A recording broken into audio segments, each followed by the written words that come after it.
ಎಲ್ಲರಿಗೂ ನಮಸ್ಕಾರ. ನಾನು ನಿಮ್ಮ ಪ್ರೀತಿಯ ವಿಟ್ಟಿ ಬಾಗಲಕೋಟ್ ಮಾತಾಡೋದು. ಇವತ್ತು ನಾನು ಏನು ವಿಷಯ ಹೇಳ್ತೀನಿಪ್ಪ ಅಂತಂದ್ರೆ, ಅಮೆಜಾನಲ್ಲಿ ಜಾಬ್ ಕಾಲ್ಫರ್ಮ್ ಆಗಿದ್ದಾವೆ. ಫುಲ್ ಟೈಮು, ಪಾರ್ಟ್ ಟೈಮು ಮತ್ತು ಅಲ್ಪ ಅಂತ 3 ವೆರೈಟಿಯಲ್ಲಿ ಜಾಬ್ ಕಾಲ್ಫರ್ಮ್ ಆಗಿದ್ದಾವೆ. ಅಲ್ಲಿ ವರ್ಕ್ ಯಾವ ಥರ ಇರುತ್ತಪ್ಪ ಅಂತಂದ್ರೆ, ಪ್ಯಾಕಿಂಗು ಮತ್ತು ಹೆಲ್ಪರ್ಸ್ ಅಂತ ಇರುತ್ತೆ. ಟೈಮಿಂಗ್ ಯಾವ ಥರ ಇರುತ್ತಪ್ಪ ಅಂತಂದ್ರೆ ಶಿಫ್ಟ್ ವೈಸ್ ಇರುತ್ತೆ. ಫಸ್ಟ್ ಶಿಫ್ಟು ಮತ್ತು ಸೆಕೆಂಡ್ ಶಿಫ್ಟ್ ಅಂತ 2 ಶಿಫ್ಟ್ ಇರುತ್ತೆ. ಮೊದಲನೇ ಶಿಫ್ಟು ಬೆಳಗ್ಗೆ 4ರಿಂದ 7 ಗಂಟೆ ತನಕ ಇರುತ್ತೆ. ಎರಡನೇ ಶಿಫ್ಟು ಮಧ್ಯಾಹ್ನ 2ರಿಂದ ನೈಟು 12 ಗಂಟೆ ತನಕ ಇರುತ್ತೆ. ಮತ್ತು ಪಾರ್ಟ್ನರ್ದು ಟೈಮು ಬೆಳಗ್ಗೆ 4ರಿಂದ 10 ಗಂಟೆ. ಮತ್ತು ಅಲ್ಪದ ಟೈಮಿಂಗ್ ಬಂದುಬಿಟ್ಟು ಬೆಳಗ್ಗೆ 5 ಗಂಟೆಯಿಂದ 3 ಗಂಟೆ ತನಕ ಇರುತ್ತೆ.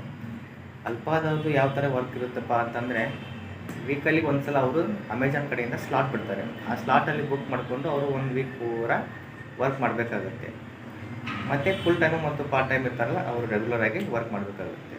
ನಿಮಗೆ ಅಮೆಜಾನಲ್ಲಿ ಕೆಲಸ ಮಾಡೋಕ್ಕೆ ಇಷ್ಟ ಇದ್ದರೆ ನನ್ನ ಡಿಸ್ಕ್ರಿಪ್ಷನ್ ಬಾಕ್ಸಲ್ಲಿ ಬೇಕಾದರೆ HRಸ್ಗಳ ನಂಬರ್ ಹಾಕಿರ್ತೀನಿ. ಬೇಕಾದರೆ ಕಾಂಟ್ಯಾಕ್ಟ್ ಮಾಡಿ ಜಾಬ್ ತೊಗೊಳ್ಳಿ.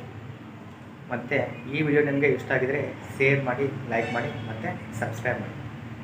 ಧನ್ಯವಾದಗಳು.